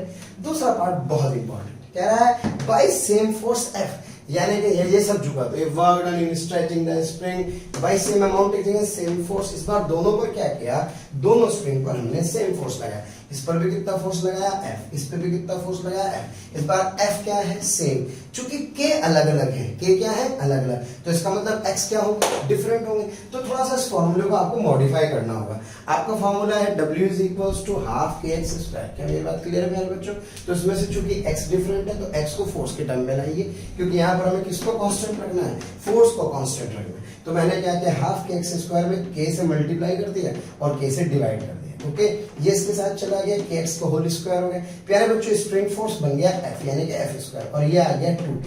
अब मुझे साफ साफ समझ में आ रहा है कि W is equal to F square by 2K। प्यारे बच्चों को अकॉर्डिंग टू द क्वेश्चन क्या F क्या है इस बार सेम, यानी कि दोनों केस में F कांस्टेंट है, तो क्या work done is inversely proportional to K, और अगर वर्क डन K के इनवर्सली प्रोपोर्शनल है तो इसका मतलब जिसका K ज्यादा उसका वर्क डन कम, और जिसका K कम उसका वर्क डन ज्यादा। तो K किसका ज्यादा 1 का, K किसका कम 2 का, तो वर्क डन इसका मतलब 1 का कम हो जाएगा और 2 का क्या होगा ज्यादा। इसलिए इस क्वेश्चन को ध्यान से पढ़ें और प्लीज इस बात पे विशेष ध्यान दें कि एक बार x सेम है और एक बार क्या है फोर्स सेम है। जब x सेम होता है तो w प्रोपोर्शनल टू क्या यूज करते हैं k, और जब प्यारे बच्चों फोर्स सेम होता है तो यूज करते हैं w is inversely proportional to k। तो यहाँ पे आप देखिए क्वेश्चन और बन सकता है प्यारे बच्चों, अगर x सेम है तो w1/w2 बराबर क्या आ जाएगा k1/k2, और जब क्या सेम है फोर्स सेम है तो यहाँ पे क्या क्वेश्चन बन सकता है, यहाँ पे आप क्वेश्चन बना सकते हैं w1/w2 is equals to k2/k1। इसलिए प्लीज क्वेश्चन को ध्यान से पढ़ें कि क्वेश्चन में x सेम है या क्वेश्चन में फोर्स सेम है। स्टूडेंट्स ये क्वेश्चन आप देख रहे हैं, ये बेसिकली आप जानते हैं वर्क डन का मतलब इंटीग्रल एफ डी एक्स, और एफ डी एक्स का दूसरा मतलब होता है area under F x graph, यानी कि एफ एक्स ग्राफ का जो एरिया अंडर का कर्व होता है वो आपको क्या देता है वर्क डन। तो ये एफ है और ये क्या है बच्चों एक्स, तो ये वाला जो एरिया है ये पॉजिटिव वर्क डन देगा और ये वाला एरिया क्या देगा नेगेटिव वर्क डन। एरिया आपको कैलकुलेट करना आता ही है, इसका साइन पॉजिटिव और इसका साइन नेगेटिव। तो अगर आपसे टोटल वर्क डन पूछ दे तो क्या करेंगे, a1 माइनस a2 से आपके पास टोटल वर्क डन आ जाएगा। अब एक काम करते हैं, ये वाला क्वेश्चन देखते हैं। ये फोर्स वर्सेस एक्स का ग्राफ दिया है, this is x is equals to 0, x is equals to 1 and x is equals to 2 पर एक प्लॉट आपके सामने है। आपसे कह रहा है calculate the work done from 0 is equals to 2। प्यारे बच्चों 0 से लेकर के 2 तक क्या कैलकुलेट कीजिए, इस वाले फोर्स का वर्क डन कैलकुलेट कीजिए। तो क्या इसका ये वाला एरिया और ये वाला एरिया निकालेंगे, काम हो जाएगा। Yes sir. तो क्या ये वाला जो एरिया होगा इसको a1 और इसको क्या कहूँ प्यारे बच्चों a2 कहूँ। तो सबसे पहले a1 को अगर मैं लिखना चाहता हूँ तो this a1 is equals to क्या this into this, yes sir 2 into 1, और a2 के लिए लिखना चाहूँ तो this a2 is equals to क्या बेटे हाफ, ट्रायंगल का जो एरिया होता है हाफ बेस इनटू हाइट, यानी कि मतलब हाइट कितनी हो गई यहाँ से 2, यानी कि this comes out to be 1। क्या क्लियर है? So this a1 is 2, this is 1 3, so the net work done in this situation comes out to be that work done is equals to sir 3 joules। Clear है? अब प्यारे बच्चों इसका work done calculate करना है, कहां से कहां तक, 1 से लेकर के 4 तक। ध्यान से भावुक ना हो, 0 से 4 नहीं पूछ रहा है, 1 से 4 पूछ रहा है। जब 1 से 4 पूछ रहा है तो इसका मतलब कौन सा है, ये चाहिए और ये मुझे क्या करना होगा, कैलकुलेट करना होगा। मेरे बच्चों ये a1 है, ये a2 है, ये क्या है a3। अब एक काम करते हैं, a1 की वैल्यू कैलकुलेट करते हैं। So the value of a1 is what sir, this is this into this, that is 1 into 10, that is 10।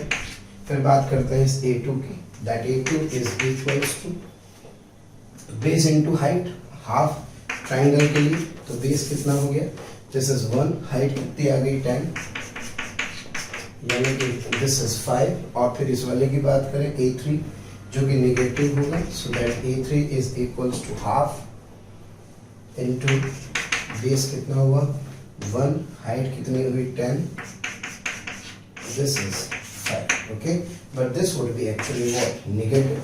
So the net work done is what, a1 plus a2 minus a3। प्यारे बच्चों a1 कितना है 10, a2 कितना है मेरे पास sir 5, और a3 कितना है यहाँ से sir this a3 is minus 5, okay, so this comes out to be 10 joule। तो आपसे जित भी रीजन का एरिया पूछे आप ऑटोमेटिकली एरिया क्या कर सकते हैं, कैलकुलेट कर सकते हैं। आपसे 0 से 1 का वर्क डन पूछ ले तो 0 से वर्क डन के लिए ये वाला एरिया कैलकुलेट कीजिए। इसलिए किसी भी एफएक्स ग्राफ का एरिया अंडर द कर्व हमेशा क्या देता है प्यारे बच्चों, वर्क डन देता है। बहुत इंपॉर्टेंट कंसेप्ट है, कई बार इसके ऊपर क्वेश्चन पूछा गया है। F versus x, F versus T नहीं, आगे जाके एफ वर्सेस टी भी स्टडी करेंगे, लेकिन अभी फिलहाल हम लोग बात कर रहे हैं एफ वर्सेस एक्स की। ओके, आगे बढ़ते हैं। तो students, work done can be also calculated using the dot product of two vectors. Okay, dot product of two vectors में आप सभी को पता होना चाहिए प्यारे बच्चों कि जो i dot i, j dot j और k डॉट k क्या होता है, this is equals to 1। Clear? और i dot j dot i और k डॉट, ये सब का डॉट प्रोडक्ट क्या होता है, 0 होता है। तो अगर मान लीजिए फोर्स आपको वेक्टर फॉर्म में दिया हो, i j के फॉर्म में दिया हो, fx i cap, fy j cap, fz k cap, and the displacement is dx i cap, dy j cap और dz k कैप, तो प्यारे बच्चों जो वर्क डन होगा that work done is f dot ds। f dot ds में बहुत अच्छा तरीका होता है, जैसे चाइनीज लैंग्वेज पढ़ते हैं ऐसे। ओके, हालांकि चाइनीज का नाम ही लेना डिफिकल्ट काम है, लेकिन ऐसे, यानी कि इसका मतलब ऐसे आप इनका मल्टीप्लिकेशन करें, fx dx, क्लियर है, fx dx, i dot i 1, fy dy यानी कि ये आ जाएगा, और fz dz से ये आ जाएगा। और चूंकि क्या है w dw, सर ये dw है और मुझे क्या कैलकुलेट करना है, total work done. So that total work done is integration, इसका इंटीग्रेशन कर दीजिए प्यारे बच्चों। ये x एक्सिस है तो लिमिट किसकी आएगी, x की। ये y एक्सिस के अलोंग डिस्प्लेसमेंट है तो लिमिट किसकी आएगी, y की। और ये z के अलोंग है तो लिमिट किसकी आएगी, z की। ऐसे में क्या कर सकता हूँ, वर्क डन की वैल्यू कैलकुलेट कर सकता हूँ। आइए इसके ऊपर कुछ क्वेश्चंस करते हैं प्यारे बच्चों। मुझसे कहा गया कि forces 2i cap plus 3j cap plus 4k cap. तो सबसे पहला काम प्यारे बच्चों ये वाला क्या हुआ, sir this is fx, this is fy, this is fz, यानी कि fx, fy और fz मेरे पास आ गए हैं। पॉइंट है A 1 1 1 से कहाँ जा रहे हैं B 2 2 2 पर, यानी कि A पॉइंट के कोऑर्डिनेट यानी कि x1 y1 z1 से कहाँ जा रहे हैं, x2 y2 z2 पर। क्या मेरी बात क्लियर है? तो x1 y1 z1 से x2 y2 z2 तक का वर्क डन कैलकुलेट करना है। A से B तक का वर्क डन निकालिए। मैं जानता हूँ A से B तक का जो वर्क डन होगा that work done from A to B, प्यारे बच्चों इंटीग्रल कैसे लिख सकता हूँ, सर इसको लिख सकता हूँ fx dx fy dy और प्यारे बच्चों fz dz। क्लियर है? और लिमिट कहाँ से कहाँ तक, x1 से x2 y1 से y2 z1 से z2। तो प्यारे बच्चों ये x1 है तो ये क्या है x2, यानी कि 1 से लेकर के 2 तक। फिर ये y1 यानी कि फिर 1 से लेकर के 2 तक, फिर 1 से लेकर के कहाँ तक 2 तक। अब बात करते हैं fx। fx कितना है सर, fx इज 2 dx है बच्चों, यहाँ कहाँ से कहाँ तक 1 से लेकर के 2 तक। fy कितना है मेरे पास 3 dy, क्या 1 से लेकर के 2 तक। और fz मेरे पास क्या है, दिस इज 4 1 से लेकर के 2। क्या मेरी बात क्लियर है? बस प्यारे बच्चों 2 तो यहाँ से बाहर आ जाएगा। dx का इंटीग्रेशन होता है x, कहाँ से कहाँ तक 1 से लेकर के 2 तक, और फिर 3 dy का क्या आ जाएगा y 1 से 2, और ये मेरे पास आ जाएगा 4 dz का हो जाएगा z 1 से लेकर के कहाँ तक 2 तक। अब इस इंटीग्रेशन को आप क्या कर सकते हैं, सॉल्व कर सकते हैं। जब आप इस इंटीग्रेशन को सॉल्व करेंगे तो प्यारे बच्चों सॉल्व करके मेरे पास आ जाएगा, हाँ जी 2, यह आ जाएगा 2 माइनस 1 3, 2 माइनस 1 4, 2 माइनस 1। क्लियर है? यानी कि इट कैन बी 2 प्लस 3 और प्लस 4, यानी कि द टोटल इज 9 जूल का आंसर। प्यारे बच्चों वैसे तो आप इस क्वेश्चन को डायरेक्ट भी कर सकते थे। आप यहाँ से इसका जो मेथड 2 था वो मेथड 2 में क्या कर सकते थे, आप डायरेक्ट डिस्प्लेसमेंट कैलकुलेट कर सकते थे। यानी कि दिस डेल्टा आर वेक्टर क्या आ जाता है, 2 माइनस 1 कितना आ जाता है, yes I cap 2 minus 1 plus J cap और प्लस 2 माइनस 1 यानी कि के। क्या क्लियर है? फोर्स वेक्टर आपको कितना दिया था, फोर्स वेक्टर आपको दिया था sir 2i cap plus 3j cap plus 4k cap, और बिना इंटीग्रेशन के डायरेक्ट आप डॉट प्रोडक्ट कर सकते थे। 2 1 जा 2, 3 1 जा 3, 4 1 जा 4, और आंसर कितना आ जाता 5 जूल। लेकिन प्यारे बच्चों ये जो तरीका है जो प्रॉब्लम को सॉल्व करने का, ये एक स्टैंडर्ड और जनरल मेथड है। कैसा मेथड है? जनरल। अगर फोर्स कांस्टेंट है तो ये अप्लाई होगा ही होगा, लेकिन अगर फोर्स वेरिएबल है तो भी अप्लाई होगा। जबकि वेरिएबल फोर्स में आप इस वाले मेथड को अप्लाई नहीं कर सकते।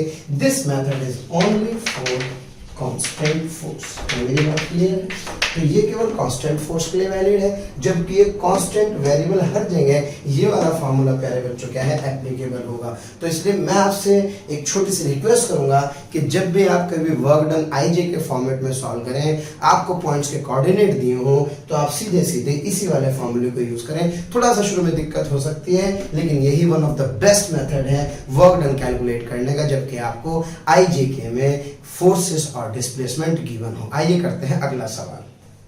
The force is given by this, और आपसे कह रहा है calculate work done from A to B. Okay, तो प्यारे बच्चों ये क्या हुआ सर, ये x1 y1 z1 x2 y2 z2, ये बेटे fx fy, और ये क्या हुआ fz। मुझे कैलकुलेट करना है work done, so that work done is simply yes fx के साथ dx, यानी कि x स्क्वायर dx, ये मेरे पास y के साथ प्यारे बच्चों dy, और z क्यूब के साथ क्या आ जाएगा dz। लिमिट रखिए x की लिमिट 0 से लेके कहाँ तक, 0 से लेकर 2 तक, दूसरा प्यारे बच्चों 1 से लेकर के फिर 2 तक, और दूसरा 2 से लेकर के कहाँ तक 2 तक। क्या मेरी बात क्लियर है? Yes sir. एक्स स्क्वायर में हो जाएगा एक्स क्यूब बाई 3, 0 से लेकर के 2 तक। प्यारे बच्चों इसका हो जाएगा वाई स्क्वायर बाई 2, 1 से लेकर के 2 तक, और ये हो जाएगा जेड की पावर 4 बाई 4, 2 से लेकर के कहाँ तक 2 तक। क्या मेरी बात क्लियर है? Yes sir. प्यारे बच्चों 1/3 आ गया, यह आ गया 2 की पावर 3 -0, फिर इसको लिख सकता हूँ प्यारे बच्चों 1/2, यह आ जाएगा 2 का स्क्वायर -1 का स्क्वायर, और 1/4 2 की पावर 4 -2 की पावर 4। ये तो हो गया छम्मा छम्मा। यहाँ से मेरे पास आ जाएगा 1/3, ये आ जाएगा 8, ये आ जाएगा 1/2, 2 की पावर यानी कि 4 -1 यानी कि कितना आ जाएगा 3। So it comes out to be 8/3 plus 3/2 से इसको सॉल्व करेंगे तो सॉल्व करने पर मेरे पास आ जाएगा इसका आंसर। क्या मेरी बात क्लियर है? तो ऐसा आप क्या कर सकते हैं, फोर्स वेरिएबल हो या फोर्स क्या हो कांस्टेंट, दोनों के दोनों केस में ही वर्क डन क्या कर सकते हैं, कैलकुलेट कर सकते हैं। आइए करते हैं इस पे एक अगला सवाल। तो प्यारे बच्चों फिर एक फोर्स आपको गिवन है, आपको वर्क डन कैलकुलेट करना है। फाइनल प्रैक्टिस के लिए प्रॉब्लम मैं आपसे करा रहा हूँ। यस प्यारे बच्चों ये क्या हुआ सर, x1 y1 और z1, ये x2 y2 और z2। कैलकुलेट करना है कहाँ से कहाँ तक का वर्क डन, a से b तक का work done. So that work done from a to b is integral, हाँ प्यारे बच्चों fx dx, fy के साथ dy और fz के साथ क्या आ जाएगा dz आ जाएगा। और यहाँ पर लिमिट क्या होगी सर 1 से लेकर के दिस इज -1, प्यारे बच्चों 1 से लेकर के -2, और ये 1 से लेकर के -3 तक। क्या क्लियर है? अब बात करते हैं वर्क डन कैलकुलेट करेंगे। यस fx आ जाएगा मेरे पास x, this is fx, this is fy and this is fz। So it would be yes x के साथ dx, फिर y स्क्वायर के साथ dy, और फिर z के साथ dz। ओके, और प्यारे बच्चों 1 -1 1 -2 1 -3। क्या मेरी बात क्लियर है? आइए सॉल्व करते हैं a से b तक का work done. It comes out to be x square by 2 1 से -1, it comes out to be y cube by 3 1 से -2, and it will be z square by 2 और 2 -3। ओके, प्यारे बच्चों 1/2 बाहर आ गया, ये आ जाएगा पहले -1 का स्क्वायर -1 का स्क्वायर प्लस 1/3, यस -2 की पावर 3 -1 की पावर 3, और यहाँ से आ जाएगा 1/2, यस -3 का स्क्वायर और -1। क्या मेरी बात क्लियर है? आप इसे सॉल्व कर लें, और सॉल्व करके आप क्या कर सकते हैं, आंसर कैलकुलेट कर सकते हैं। इसका मतलब अब मुझे कभी भी आईजे के फॉर्म में फोर्स दिया हो, कभी भी मुझे कुछ पॉइंट्स के कोऑर्डिनेट दिए हो, तो मैं आराम से क्या कर सकता हूँ, वर्क डन प्यारे बच्चों कैलकुलेट कर सकता हूँ। आइए बढ़ते हैं आगे।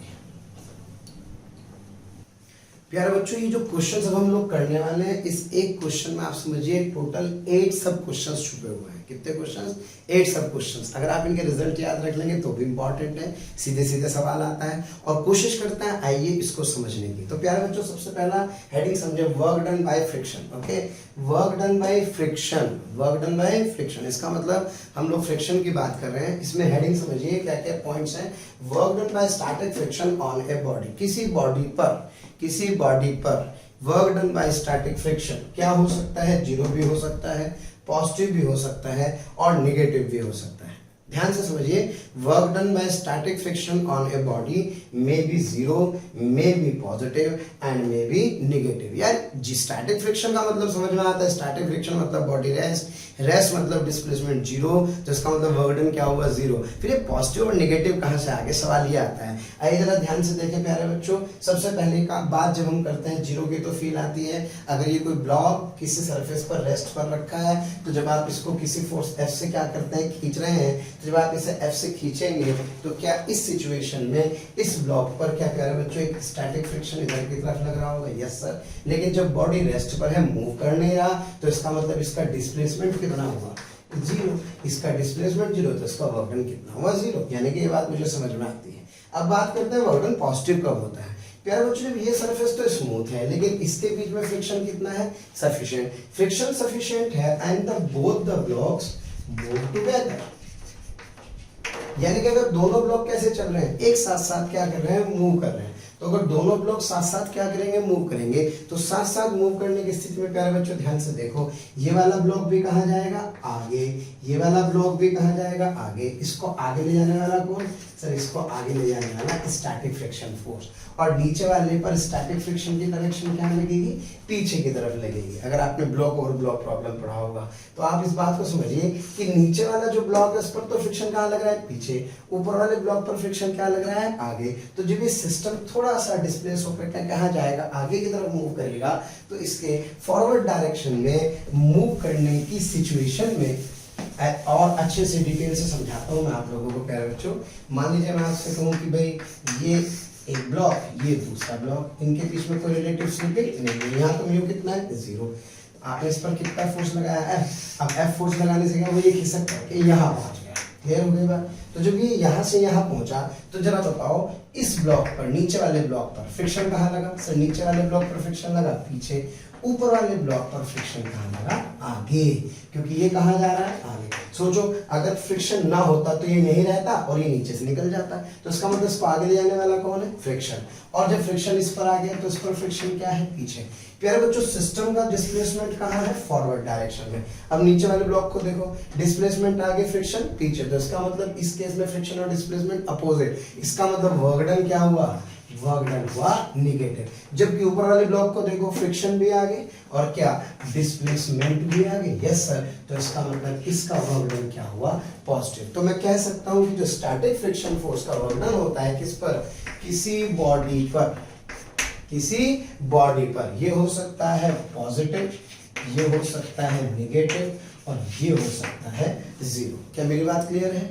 दूसरी इंपॉर्टेंट बात प्यारे बच्चों, work done bye static friction on A system. जब सिस्टम की बात कर रहे हैं तो जरा समझिए, जितना डिस्प्लेसमेंट इसका उतना ही तो डिस्प्लेसमेंट इसका, दोनों ब्लॉक के डिस्प्लेसमेंट क्या है, सेम। लेकिन जरा सोचो, क्या नीचे वाले ब्लॉक पर फ्रिक्शन लग रहा है पीछे और ऊपर वाले ब्लॉक पर फ्रिक्शन क्या लग रहा है, आगे। तो ऊपर वाले का वर्क डन हुआ पॉजिटिव, जबकि नीचे वाले का वर्क डन क्या हुआ, डिस्प्लेसमेंट आगे, फ्रिक्शन पीछे, निगेटिव। और जितना फ्रिक्शन ऊपर वाले पर उतना ही फ्रिक्शन नीचे वाले पर, जितना डिस्प्लेसमेंट ऊपर वाले का उतना ही डिस्प्लेसमेंट नीचे वाले का। तो क्या दोनों छम्मा छम्मा हो गए, यानी कि जितना फ्रिक्शन का वर्क डन इस पर हुआ ऊपर वाले पर, उतना ही फ्रिक्शन का वर्क डन का हुआ नीचे वाले पर। यानी कि मैं कह सकता हूं कि स्टैटिक फ्रिक्शन का वर्क डन किसी सिस्टम पर प्यारे बच्चों हमेशा क्या होता है, जीरो होता है। कोई बात नहीं, समझ में आया तो ठीक है, समय कम है, क्रैश कोर्स है, वरना क्वेश्चन से मैं आपको समझाता, लेकिन आपको कम से कम इसका रिजल्ट अच्छे से याद रखना है प्यारे बच्चों कि work done bye static friction on a body may be positive, may be zero and may be negative. केवल जीरो नहीं होता, यानी कि work done bye static friction सबसे पहले किस पर, बॉडी पर, सर पॉजिटिव, जीरो और नेगेटिव। और क्या प्यारे बच्चों, सिस्टम पर that work done is always zero। क्या मेरी बात क्लियर है। अब मैं बात कर रहा हूँ वर्क डन बाय किसका, काइनेटिक फ्रिक्शन का। अब सुनो भाई, काइनेटिक फ्रिक्शन का वर्क डन भी पॉजिटिव हो सकता है, काइनेटिक फ्रिक्शन का वर्क डन भी नेगेटिव हो सकता है, और काइनेटिक फ्रिक्शन का वर्क डन जीरो भी हो सकता है। अरे जीरो कैसे हो सकता है, जब काइनेटिक फ्रिक्शन तो तब लगता है जब बॉडी क्या करती है, डिस्प्लेस करती है, अब आप कह रहे हैं काइनेटिक फ्रिक्शन का वर्क डन क्या आ रहा है 0, ऐसा कैसे हो सकता है? प्यारे बच्चों इसकी बात करते हैं। सबसे पहले अगर मैं आपसे कहूँ कि इस तरह का सिस्टम है, आप देख रहे हैं एक ऊपर ब्लॉक रखा है, एक नीचे रखा है। जब आप नीचे वाले ब्लॉक पर आगे की तरफ फोर्स लगाएंगे तो इसके आगे की तरफ जाने की टेंडेंसी होगी, यस सर। जब ये फिसल के आगे जाएगा तो इस पर एफ के कहाँ लगेगा? पीछे। इस पर एफ के पीछे लगेगा तो ऊपर वाले ब्लॉक पर एफ के कहाँ लगेगा? आगे। लेकिन क्या ये स्ट्रिंग से बंधा हुआ है? अगर ये स्ट्रिंग से बंधा है तो इसका डिस्प्लेसमेंट कितना होगा? 0। जबकि इस पर फ्रिक्शन क्या लग रहा है? एफ के, तो इसका मतलब फ्रिक्शन का जो वर्क डन है वो क्या आ जाएगा? 0। यानी कि इसका मतलब इस वाले ब्लॉक पर काइनेटिक फ्रिक्शन का वर्क डन क्या आ रहा है? 0। इसलिए किसी बॉडी पर काइनेटिक फ्रिक्शन का वर्क डन क्या हो सकता है? 0 भी हो सकता है। क्या मेरी बात बेटे क्लियर है? पॉजिटिव और निगेटिव के बारे में तो आप सब जानते ही हैं। समझिए, अगर कोई बॉडी v स्पीड से इधर जा रही हो, इस पर एफ के इधर लग रहा हो, तो क्या डिस्प्लेसमेंट इधर है, फ्रिक्शन इधर है? Yes sir. तो क्या वर्क डन निगेटिव हो सकता है? यस हो सकता है। अब वर्क डन पॉजिटिव कैसे होगा? तो प्यारे बच्चों, वर्क डन के पॉजिटिव करने के लिए इस ब्लॉक के ऊपर जब ये वाला ब्लॉक क्या करेगा? मूव करता है, तो मूव करने में ये आगे जा रहा है, इस पर फ्रिक्शन क्या लग रहा है? अगर स्लीपिंग हुई पीछे, इस पर फ्रिक्शन क्या लग गया? आगे। तो इस काइनेटिक फ्रिक्शन के कारण इस पर वर्क डन क्या आ जाएगा? पॉजिटिव। तो कहने का मतलब ये है कि आप याद रख सकते हैं kinetic friction on a body में भी पॉजिटिव 0 और निगेटिव। प्यारे बच्चों, इसकी संभावना सबसे ज्यादा रहती है। फिर बात करते हैं kinetic friction on A system is always negative. ये लाइन आप हमेशा ध्यान रखें। जब भी कभी आप 2 ब्लॉक प्रॉब्लम की बात करेंगे तो उसमें आप याद रखें कि जब दोनों बॉडी एक दूसरे पे स्लाइड करते हैं तो वहां हीट जनरेट होती है। हीट जनरेट मतलब एनर्जी का कहीं ना कहीं क्या हो रहा है? लॉस हो रहा है। एनर्जी का लॉस हमेशा निगेटिव वर्क को क्या करता है? हमेशा इंप्लाइज करता है। तो इसलिए मैं कह सकता हूं कि किसी सिस्टम पर काइनेटिक फ्रिक्शन का वर्क डन हमेशा क्या होता है प्यारे बच्चों? नेगेटिव होता है। तो कुल मिलाकर के मेरे पास कितने क्वेश्चन हुए? 8 क्वेश्चन। 4 क्वेश्चन स्टैटिक फ्रिक्शन के, 4 क्वेश्चन काइनेटिक फ्रिक्शन के। दोबारा रिपीट कर रहा हूं, work done bye static friction on a body may be positive 0 and negative. Work done bye static friction on A system is always 0। Work done bye kinetic friction on a body, system नहीं on a body की बात कर रहा हूं, may be positive, negative and 0, and work done by kinetic friction on a system is always negative। क्या प्यारे बच्चों clear है? तो ये 8 के 8 क्वेश्चंस आप लोगों को प्यारे बच्चों याद होने चाहिए ताकि मजा आ जाए। Thank you very much. तो स्टूडेंट्स, ये एक बहुत इंपॉर्टेंट आर्टिकल है जिसको देखें, work done bye pseudo force, है ना। ये भी अपने को आना चाहिए। कभी कभी जब आप एक नॉन इनर्शियल ऑब्जर्वर के साथ देखते हैं, जैसे एक हेमिस्फेरिकल बाउल है, क्या है? हेमिस्फेरिकल बाउल, कटोरा उल्टा, जो कि a नॉट एक्सेलरेशन से क्या कर रहा है? मूव कर रहा है। यहाँ पे ब्लॉक रखा है m मास कर। ओके, अब आपसे कह रहा है क्वेश्चन में find work done by the pseudo force to move the block from a to b, यानी कि A से B तक मूव करने में स्यूडो फोर्स का वर्क डन आपको क्या करना है? कैलकुलेट। तो प्यारे बच्चों, ऑब्वियस है वर्क डन फ्रेम डिपेंडेंट होता है। तो इस ऑब्जर्वर की अगर मैं बात करूं तो क्या ये ऑब्जर्वर इस डायरेक्शन में एक स्यूडो फोर्स लगाएगा? Yes sir. लेकिन क्या स्यूडो फोर्स की डायरेक्शन प्यारे बच्चों हमेशा फिक्स है? वाह, आपको याद है कॉर्डनरी अपन ने बताई थी कि जब भी फोर्स कांस्टेंट और एक डायरेक्शन में होता है तो सीधे सीधे वर्क डन फोर्स और फोर्स के डायरेक्शन में डिस्प्लेसमेंट से कैलकुलेट हो जाता है। ये रेडियस कितने प्यारे बच्चों? r, तो ये कितना हुआ? r sin theta. तो यानी कि that work done by the pseudo force is equals to ma0 into r sin। क्या क्लियर है? तो थोड़ा सा ध्यान रखना होता है जब हम कभी ऐसे फ्रेम्स में होते हैं तो हमें स्यूडो फोर्स का वर्क डन भी लिखना होगा। एक और क्वेश्चन देखते हैं छोटे बच्चों के ऊपर। ये एक ट्रक है, ट्रक कितने एक्सेलरेशन से जा रहा है? a नॉट एक्सेलरेशन से मूव कर रहा है। जब ये ट्रक a नॉट एक्सेलरेशन से मूव कर रहे हैं, यहाँ पर एक m मास का ब्लॉक रखा है, कोई फ्रिक्शन नहीं है। तो आपसे कह रहा है work done by the pseudo force with respect to the truck, यानी कि ट्रक के रिस्पेक्ट में आपको क्या निकालना है? ट्रक के रिस्पेक्ट में आपको स्यूडो फोर्स का वर्क डन निकालना है। तो ये a नॉट, तो इधर की तरफ क्या लग रहा होगा? ma not. अगर ये लेंथ कितनी है? सपोज कितनी प्यारे बच्चों? l। तो जो वर्क डन होगा that work done by the pseudo force is equals to m naught into l। क्या मेरी बात क्लियर है? तो इस तरह से मैं क्या कर सकता हूँ, किसी नॉन इनर्शियल ऑब्जर्वर के लिए स्यूडो फोर्स का वर्क डन भी क्या कर सकता हूँ? कैलकुलेट कर सकता हूँ। तो प्यारे बच्चों, इतने सारे वर्क डन हम लोगों ने कैलकुलेट किया, हालांकि भी बहुत सारे बाकी है, लेकिन ये क्रैश कोर्स है, फिर भी मैं कुछ छोड़ना नहीं चाहता हूँ। ये 3 रिजल्ट्स मैं आपको बहुत इंपॉर्टेंट तरीके से बताना चाहता हूँ। इनके डेरिवेशन की आवश्यकता नहीं, लेकिन आप ध्यान रखिए प्यारे बच्चों, अगर ये एक बाउल है, ओके, क्वार्टर सर्कल भी आप इसे कह सकते हैं, एक m मास की बॉडी है जिस पर एक F1 फोर्स लग रहा है। ये जो फोर्स F1 है प्यारे बच्चों, इस फोर्स F1 का जो मैग्नीट्यूड है वो क्या है? एक कांस्टेंट मैग्नीट्यूड का फोर्स है। जब इस बॉडी को A से लेकर के B तक ले जाता है, कहां तक ले जाता है? A से B तक। तो ये फोर्स की खास बात है, देखिए फोर्स हमेशा टेंजेंशियल ही लगा है। ये फोर्स कांस्टेंट तो है लेकिन इसका मैग्नीट्यूड कांस्टेंट है। यानी कि फोर्स की डायरेक्शन कंटिन्यूसली क्या हो रही है, चेंज, लेकिन जो F1 है वो कैसे एक्ट कर रहा है प्यारे बच्चों, वो टेंजेंशियली एक्ट कर रहा है।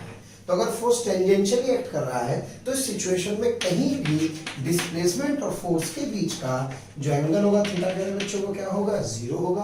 तो इस केस में जो वर्क डन होता है वो एक्चुअल में ये डिस्प्लेसमेंट नहीं बल्कि F1 इंटू पाथ लेंथ से कैलकुलेट होता है। इसलिए आप ध्यान रखें, अगर कहीं टेंजेंशियल फोर्स लग रहे हैं तो वहां पाथ लेंथ का ध्यान रखें। तो इसका जो वर्क डन होगा वो F1 इंटू ds से जब आप आगे बढ़ते चले जाएंगे so that work done is F1 into pi R by 2, क्योंकि प्यारे बच्चों पूरा सर्कल 2 पाई आर, आधा पाई आर, तो पाई आर बाई 2 से F1 into pi R by 2 हो जाएगा। बहुत इंपॉर्टेंट थ्योरम है। दूसरी थ्योरम क्या है प्यारे बच्चों, दूसरी थ्योरम में ये कि F2 एक कांस्टेंट डायरेक्शन में लगने वाली फोर्स है, यानी कि मैग्नीट्यूड F2 का भी क्या है, कांस्टेंट। इसके बारे में तो आप खूब अच्छे से वैसे पढ़ भी चुके हैं। जब कभी फोर्स हमेशा एक फिक्स डायरेक्शन में एक्ट करता है तो A से B तक जाने में, कहां से कहां तक जाने में, A से B तक जाने में फोर्स हमेशा इधर लग रहा है, तो F1 इंटू ये क्या है, रेडियस R, तो वर्क डन आ जाएगा A से B तक का F2 इंटू R। और प्यारे बच्चों तीसरा बहुत इंपॉर्टेंट रिजल्ट है, अगर कहीं ऐसा कोई फोर्स लग रहा हो जो हमेशा एक फिक्स डायरेक्शन की तरफ इंडिकेट कर रहा हो, जैसे A से B की तरफ, चलिए यहाँ जा रहा तो देखो फोर्स ऐसे, मैं कह रहा हूँ कि F3 का मैग्नीट्यूड तो क्या है, कांस्टेंट, लेकिन आप देख रहे हैं कंटिन्यूसली डायरेक्शन चेंज हो रही है। अगर ऐसी कोई सिचुएशन हो तो इस सिचुएशन में F3 इंटू दिस डिस्टेंस, यानी कि डायरेक्ट ये कितना है R, ये कितना है R, तो ये कितना है प्यारे बच्चों R√2, तो इससे डायरेक्ट मैं वर्क डन क्या लिख सकता हूँ, F3 R√2 लिख सकता हूँ। और ये जो फोर्स जो कि एक फिक्स डायरेक्शन में क्या करता है, एक्ट करता है, इसका बहुत अच्छा तरीका समझने का ये होता है, मान लीजिए अगर यहाँ एक ब्लॉक होता और प्यारे बच्चों यहाँ पे एक स्ट्रिंग से कनेक्ट होता, किससे कनेक्ट होता, स्ट्रिंग से, तो जो स्ट्रिंग का जो फोर्स होता है ना वो देखिए जब ये ब्लॉक आगे जाएगा तो ये हमेशा जो टेंशन होगी क्या वो उस पॉइंट की तरफ इंडिकेट कर रही होगी, यस सर, तो जो टेंशन है वो हमेशा इस डायरेक्शन में एक्ट कर रही होगी। तो इसलिए जब आप टेंशन का वर्क डन लिखेंगे इस सिचुएशन में तो आपको कुछ नहीं करना, सीधे सीधे प्यारे बच्चों दिस इनटू ये जो लेंथ होगी उसमें यहां से यहां तक का पार्ट करके मल्टीप्लाई कर देना है। Are you getting my point? तो एक अच्छा तरीका बताता हूं आपको, माने इस समय रस्सी की लंबाई कितनी है L1, इस समय रस्सी की लंबाई कितनी है L2, तो जो टेंशन का वर्क डन आएगा सिचुएशन में that would be P_L1 minus L2। क्या मेरी बात क्लियर है? तो ये जो वर्क डन होगा ये बिल्कुल इसी वाले कोर्स जो केस है इससे ओरिजिनेट हुआ है। तो क्लियर है? तो प्यारे बच्चों अब हम क्या करेंगे, ये काफी हद तक आपका कवर हो चुका है लेकिन अभी चैप्टर आगे कनेक्टेड रहेगा, तो WP के दूसरे लेक्चर को आप मिस ना करें। हम लोग क्या करेंगे, इन सारे फोर्सेस के वर्क डन को कनेक्ट करेंगे प्यारे बच्चों, और हम अगले टर्न पर पढ़ेंगे वर्क एनर्जी थ्योरम जो कि बहुत इंपॉर्टेंट है, एनर्जी कंजर्वेशन का प्रिंसिपल, साथ ही साथ प्यारे बच्चों वर्टिकल सर्कुलर मोशन जिस पे अच्छे से एक आधा सवाल जरूर बनता है, साथ ही साथ पोटेंशियल एनर्जी और फोर्स का रिलेशनशिप। तो प्लीज बने रहिए अगले लेक्चर में मेरे साथ। और प्यारे बच्चों पूरा आप लोगों से मेरा निवेदन है कि पूरे के पूरे लेक्चर को कंप्लीट देखें, कोई भी लेक्चर का पार्ट मिस ना करें। Thank you very much.